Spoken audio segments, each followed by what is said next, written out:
vous le disais à l'instant dans les titres, au 19e jour de cette guerre au Moyen-Orient, le Pentagone affirme ce jeudi ne pas avoir de calendrier défini ni de délai fixé pour mettre un terme à ces opérations en Iran. Pete Hegseth, le secrétaire à la Défense, prenait la parole plus tôt. Je le cite, « Il faut plus d'argent pour tuer les méchants ». Je vous propose de l'écouter. Il faut de l'argent pour tuer les méchants.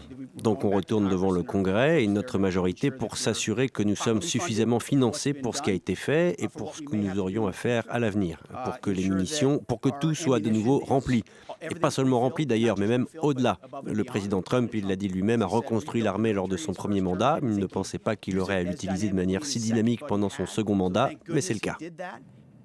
Voilà donc pour l'extrait de cette prise de parole. Antoine, on va essayer de comprendre et décrypter aussi ce qu'il faut voir à travers ce qui vient d'être dit. Plus d'argent, c'est ce que demande en tout cas Pete Hegseth, plus d'argent pour pouvoir poursuivre cette guerre qui s'installe dans le temps. Est-ce que c'est en train d'échapper aux Américains ? Non, je dirais pas que c'est en train de leur échapper. Je pense qu'ils sont assez maîtres du calendrier que le jour où Donald Trump voudra dire stop et qu'il dira stop à Netanyahou, ça s'arrêtera et ça peut être demain comme ça peut être dans 3 semaines. Je ne les vois pas poursuivre pendant 1 an, 2 ans. Vous voyez, je peux me tromper naturellement, mais enfin manifestement, ce n'est quand même pas une volonté non plus de Donald Trump de se retrouver enlisé. Et là, pour le coup, il perdrait réellement une partie de sa base qui, pour l'instant, grince des dents. Certains n'hésitent pas à critiquer. Alors, il y en a un qui a claqué la porte, c'est Joe Ken, qui était le directeur du centre de contre-terrorisme, donc une partie importante du renseignement, une agence où il y a des représentants de la CIA, du FBI, etc., pour lutter contre le terrorisme. Mais concrètement, on n'est pas non plus sur une fissure gigantesque au sein de la base MAGA. Donc ça s'installe dans le temps, ça ne dure pas 3 jours, 4 jours, on n'est pas sur des frappes extrêmement limitées, ça c'est certain. Après, dans cette conférence de presse, Pete Hegseth, le secrétaire à la Défense, a expliqué ses objectifs actuels, j'ai envie de dire, parce que ça a eu tendance un peu à évoluer,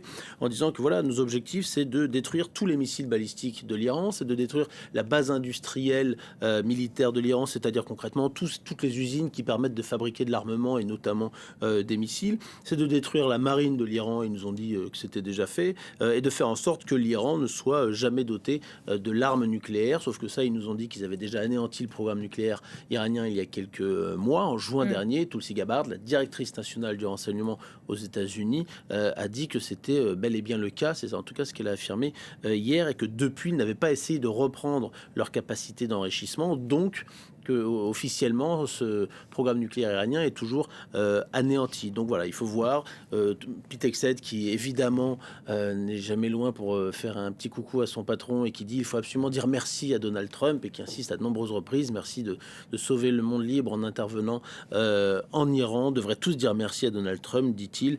Et petite anecdote, il a dit voilà, hier quand j'étais en train de préparer ce discours que je prononce aujourd'hui devant vous, mon fils est rentré dans mon bureau, mon fils de 13 ans, il m'a parlé de la guerre, m'a demandé pourquoi les quelques soldats américains étaient décédés. Il a dit mais c'est pour toi fils, c'est pour que ta génération ne connaisse pas un Iran nucléaire, ce qui contredit encore une fois la directrice nationale du renseignement qui dit que l'Iran n'a aucune capacité nucléaire militaire à ce stade. Et on va y revenir, mais je voudrais qu'on s'arrête aussi un instant sur un point qui peut-être devrait être souligné.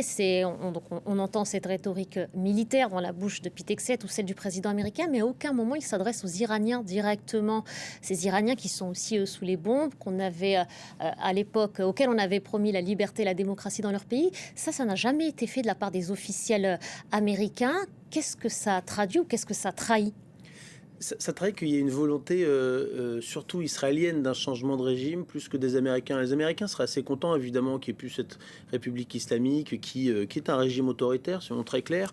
Mais ils ne leur disent plus tenez bon, comme ça avait été fait en janvier dernier. C'est vrai qu'ils ne sont pas tellement là-dessus, et que je pense que Donald Trump, si demain il y avait un membre du régime, même si c'était de ce régime-là, que c'était pas un changement total de régime, mais un membre qui montrait concrètement un peu patte blanche, un peu finalement comme celle qui a succédé à Nicolas Maduro au Venezuela, eh bien il pourrait dire, voyez, on a gagné et maintenant c'est nous qui dirigeons l'Iran, même si dans les faits ce n'est pas le cas et que ça reste quelqu'un du régime et qui est un peu plus souple vis-à-vis des États-Unis, disons. Alors que du côté israélien, en tout cas du gouvernement israélien de Benyamin Netanyahou, là il y a une volonté plus claire de changement de régime avec cette nouvelle vidéo il y a 2 jours du Premier ministre israélien qui s'adresse, lui, contrairement à Donald Trump, directement et régulièrement au peuple iranien. Ils l'ont fait notamment à l'occasion des fêtes de Nowruz qui viennent viennent de commencer en disant voilà, nous faisons tout pour que concrètement vous puissiez vous soulever et vous emparer vous-même du pouvoir et de votre pays et prendre enfin votre destinée en main et chasser les mollahs du pouvoir. Donc c'est vrai qu'il y a une approche qui est assez différente, mais on voit bien qu'aussi que le moment où Donald Trump dira stop à Benjamin Netanyahou, ça devrait s'arrêter. Mathieu Mabin nous a rejoint depuis Washington. Bonjour Mathieu, merci d'être avec nous. Mathieu, on évoquait, Antoine avait commencé à le faire en citant Tulsi Gabbard. Alors elle n'est pas la seule, il y a des voix qui s'élèvent aux États-Unis pour dire non à cette guerre. On évoquait sur cette antenne plus tôt donc, le cas de Joe Kent, l'ancien responsable de l'antiterrorisme qui a démissionné en début de semaine. Et on l'apprend par la presse américaine qui fait aujourd'hui l'objet d'une enquête de la part du FBI. Beaucoup de questions à la lumière de ces dernière révélation, mais la temporalité aussi, elle pose peut-être question. Mathieu, je ne sais pas vu de chez vous en tout cas, mais il aurait pu claquer la porte au premier jour de cette guerre qu'il désapprouve manifestement. Pourquoi il le fait cette semaine seulement ? Alors, il y aurait beaucoup de choses à dire sur Joe Kent qui, dans le paysage de l'administration Trump, est vraiment un profil tout à fait exceptionnel, quasiment cinématographique en fait. Joe Kent est l'archétype du héros américain brisé, ancien des forces spéciales, multidécoré, 11 déploiements en opération, ce qui est un score absolument rarissime. Il avait été repéré par Donald Trump lors d'une campagne d'investiture dans l'État de Washington, son État d'origine. En fait, Kent pourrait passer pour cette catégorie de pacifiste qui s'oppose catégoriquement à la guerre parce qu'il la connaît bien et jusqu'à passer pour une sorte de traître à ses engagements antérieurs.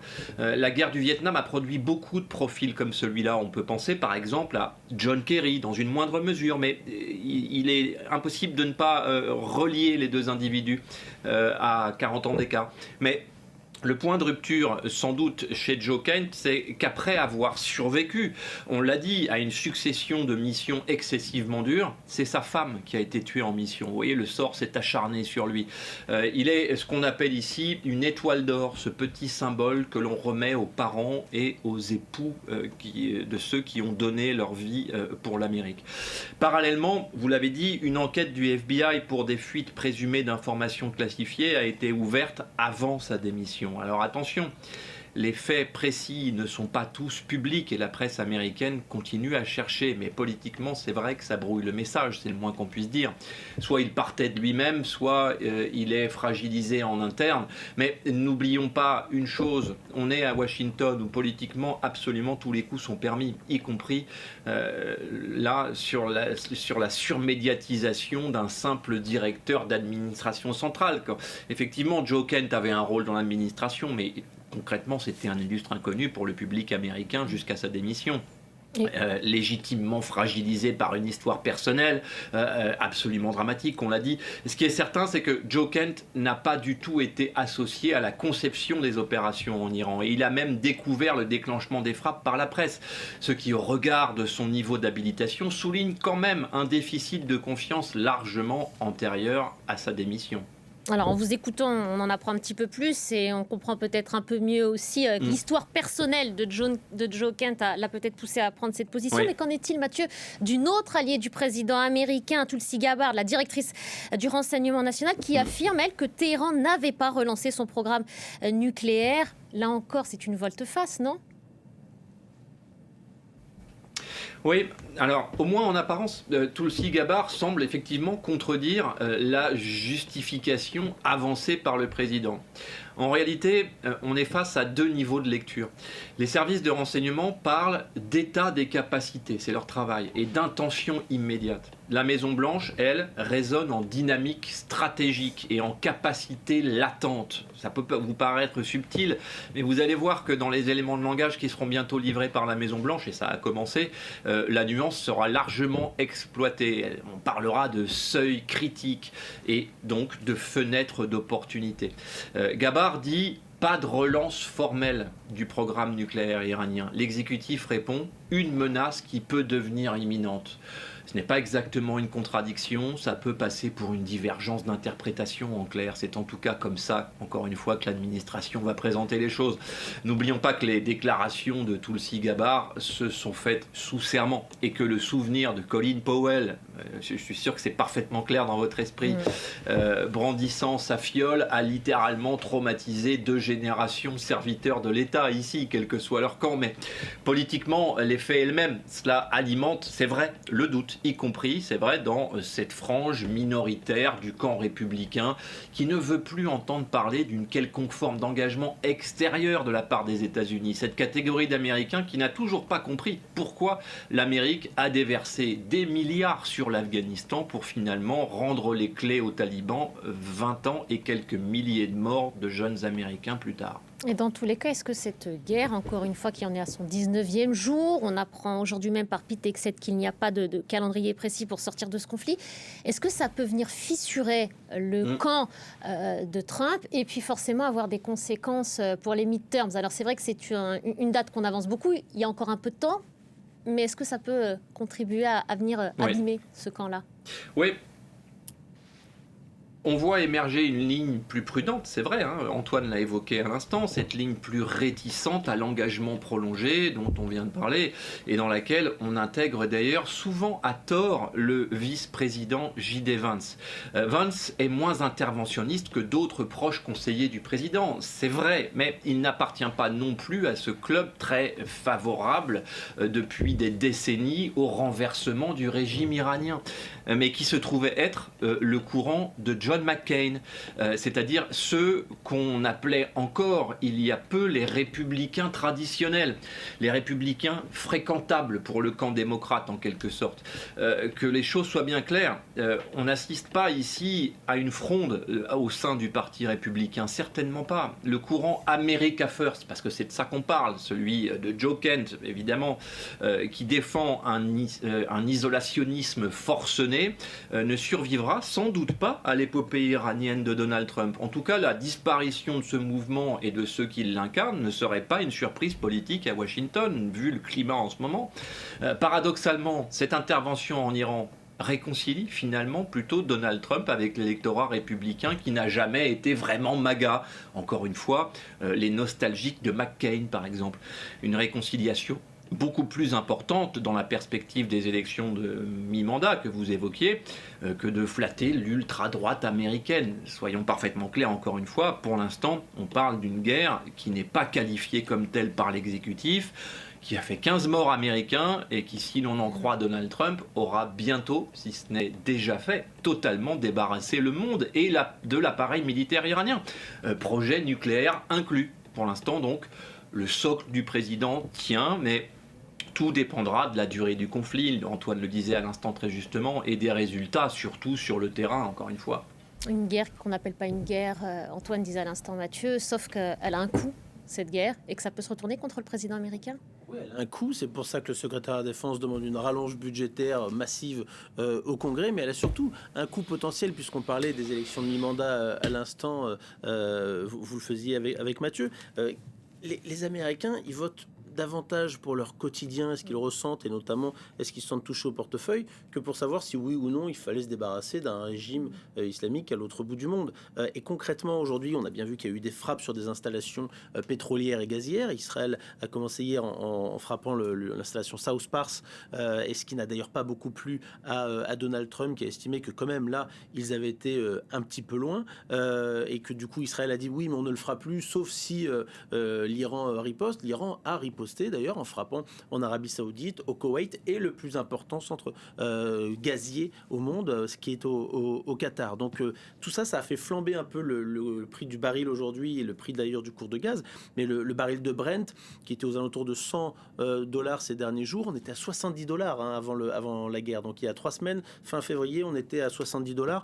Il a passé la journée aux alentours de 114 et je regarde mon écran et on est à 105,89 aujourd'hui. Donc ça redescend un tout petit petit peu, mais enfin, ça a quand même montré qu'il y avait une réelle inquiétude parce que là, pour la première fois, on touchait vraiment des centres de production. Donc ça peut avoir un impact et ça a un impact. Est-ce que ça aura un impact sur le long terme? Ça dépend si la guerre s'arrête dans 2 semaines et que du coup tout revient à la normale, ou si ça dure 6 mois. Là, ça aura un impact plus important sur les mi-termes. Il est trop tôt pour le dire, mais en tout cas, évidemment, du côté de Donald Trump, on va y faire très attention parce que le prix à la pompe, donc le prix que les automobilistes américains payent aujourd'hui quand ils remplissent leur voiture, et on est quand même dans un pays où on utilise énormément la voiture, eh bien, il a augmenté de 29% depuis le début de la guerre, et ça, forcément, dans le porte-monnaie des Américains, donc des électeurs, eh bien, ça compte beaucoup. Merci beaucoup, Antoine. Merci beaucoup à vous, Mathieu, depuis Washington. Mathieu nous a déjà quittés. Merci à lui, en tous les cas, à quitter le direct. Merci Mathieu. Merci à tous les deux.